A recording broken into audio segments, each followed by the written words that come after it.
Welcome, everybody. So this week's Joy of Gratitude is dedicated by the Chaitowitz and Fuchs families in loving memory of Rabbi Meir David ben Shlomo Eliezer Zal, whose Yortzeit was today, the 15th of Tevet. We all know there's a concept called Havdalah. At the end of Shabbos, at the end of Shabbat, we have this ceremony where we take the candle and the spices and a cup of wine, and we do Havdalah. Havdalah means distinction. We make a distinction between Shabbos, between Shabbat and the week, between the holy and the mundane. But it's not just in a ceremony that we make Havdalah. We're also supposed to include a phrase or blessing or statement of Havdalah in our davening, in our prayers on Motzei Shabbat, after Shabbos goes out. And it's very, very similar to the last blessing of Havdalah. The question in the Gemara, in the Talmud, is where should we place this particular phrase of Havdalah, of distinction between Shabbos and during the week? And one of the opinions given is that we should place it in the fourth blessing of the Amidah, the fourth blessing of the silent standing prayer. And that is the opinion that we follow. Why? What's the reason why we should put the Havdalah in the fourth blessing of the Amidah? The answer is, as the Gemara says, this fourth blessing is the blessing for da'at, knowledge.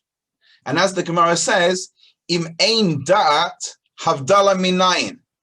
If there's no knowledge, how can you make distinctions? You need to be able to think to be able to make a distinction between things. If we didn't have knowledge, we wouldn't be able to know or understand anything. We wouldn't be able to judge what is right and what is wrong. We wouldn't be able to assess who we should be with, who we should connect to. We wouldn't be able to work out what our purpose is. And we wouldn't be able to do this either. In fact, there's a word that we use in that blessing for da'at, for knowledge, that doesn't really appear in any of the other blessings of the Amidah. We say, Ata chonen la'adam da'at. We normally translate chonen as bestow. You bestow on a person da'at, knowledge. But what is this word chonen? What does the word chonen in Hebrew really mean? We say that Hashem, we sing Hashem, Hashem, Kel Rachum Chanun. Rachum means merciful.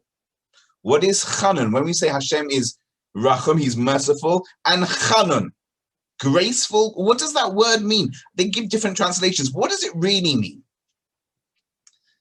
Probably the best way to work out what Chanun means is to look at the famous Avinu Malkeinu at the end of the long list of Avinu Malkeinus that we say.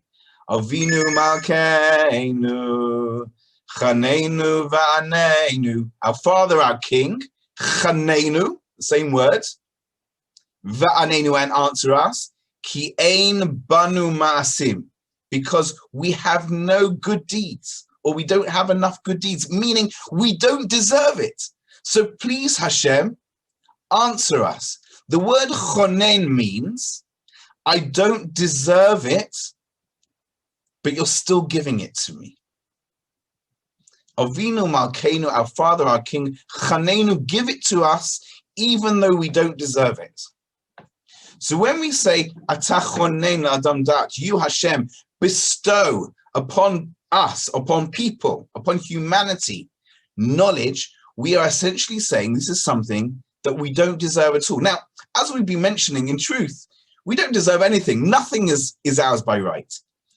But there are certain things that are a truly complete gift that we could not have earned. And one of those things is knowledge, because without knowledge, we can't choose right from wrong. We can't choose good over bad. So therefore, if we can't choose, we can't earn our right to live. We can't earn our right to a reward. So by definition, knowledge has to be given to us as a complete gift that we don't deserve. It's like the rawest gift. Now we're on, I think this is number 17. This is our 17th Joy of Gratitude session. We've been going more than 4 months, Baruch Hashem. And we've discussed many different ideas. But of course, there's one common theme throughout every single session. We are thinking about what we have to be grateful for. Without that ability to think, without that ability to distinguish between what we have and what we might not have had, we wouldn't be able to do any of this. Without that, how would you be able to make any distinction at all? That is a phone of somebody who's really trying to contact me during this class. Who knows why? Tomorrow, Be'ezrat Hashem, I will be having my first corona jab. Now, the reason I'm getting it is because I'm a teacher. They're allowing teachers to come and have their jabs early, even though I'm not within the target age. We have to stop for a moment and just realize the knowledge, the application, the years and years of study that has led up to this particular moment and to come up with something that is so genius. They've taken a sequence of the virus's RNA, that is the virus's ability to send messages as to how to code it, how to replicate it. So they've taken a tiny sequence of that messaging system. It's completely safe. They've taken only the part of this messaging system that tells a cell how to produce just the external part of the virus, how it looks from the outside. And that's really all it's doing. That messaging system is then injected into the person's body, and then the body's own cells, using that message, produce something that looks like the virus but isn't. It's only like the virus on the outside. And then because we have this completely non-harmful thing going around our body that just looks like the virus, the body learns, the body sees there's something foreign there and learns how to fight something that looks like the virus. And then if the virus goes in the body, the real virus, the body's already learned how to fight it. Genius. If you think about how much knowledge, years and years, decades, centuries of build-up of information that has gone through just for this moment to produce something so unbelievable. And it's at times like this that some people seem to forget where it all comes from. They think, well, look what humanity can do. They forget about everything else. Everything else is forgotten.